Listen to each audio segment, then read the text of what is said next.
Welcome to Metaburst number 3. Today's topic is, what is your purpose? By the end of this Metaburst, you will be able to identify 2 metacognitive strategies to help your brain learn best. And you will reflect on ways that you can define a purpose and organize information to help you connect with your material and therefore remember it better. Today's challenge. You'll have 45 seconds to look at the next slide and see how many vowels you can count in the words that you see. Ready?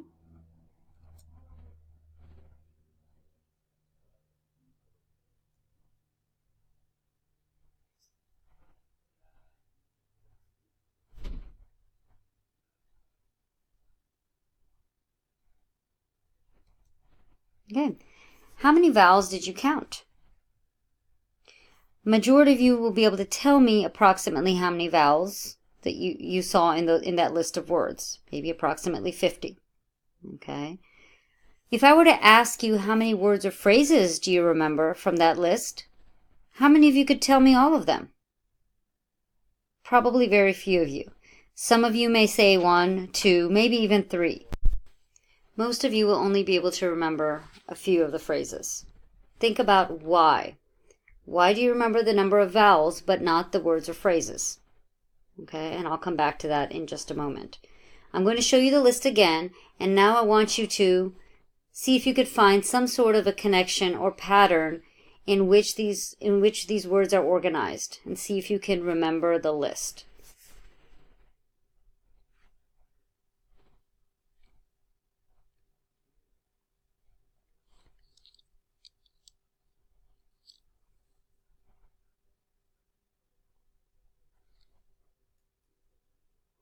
Now, how many words or phrases do you remember?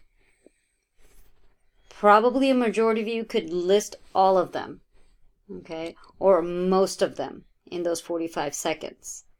So now let's go back and think about what is different about the first and the second attempts at which you had to look at this list. What were the 2 major differences between the first and second attempt? Well, in the first time you looked at the list, I asked you to count the number of vowels. You could do it. But when I asked you to figure out the number of words or phrases, you were unable to. Okay, so the main point of that part of the activity is that you knew what the task was when I asked you the vowels, and you were able to then focus on that task and get the information that was needed. And then when you had an opportunity to go back and look at the words or phrases and come up with a pattern, then you could again find your other purpose, and then you were able to also connect the information and organize it in a way to help you learn it. Okay, and so those are the 2 main strategies that are utilized to help an individual remember information. They're key. All right. Let's do a self-check. What are the 2 metacognitive strategies that can help you learn better? Number 1, finding a purpose for your reading or learning. You should know what you are looking for when you're reading. Number 2, you should be able to organize that information in a way to help you learn it. So let's think about this. What are some ways that you can find a purpose for your reading?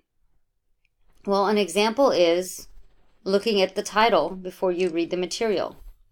When you look at the title of your reading or your passage, it gives you a purpose, a focus for what you're reading for. You kind of know what you're going to be looking at. All right, and it also helps with the retrieval process. You start thinking about what you might know, and that helps in learning the information. Secondly, once you do your reading or as you're reading, organize that information in a way to help you learn it. Find a pattern. Find something that connects you to that information. What I'd like for you to do next is write down 1 behavioral practice that will help you be more metacognitive.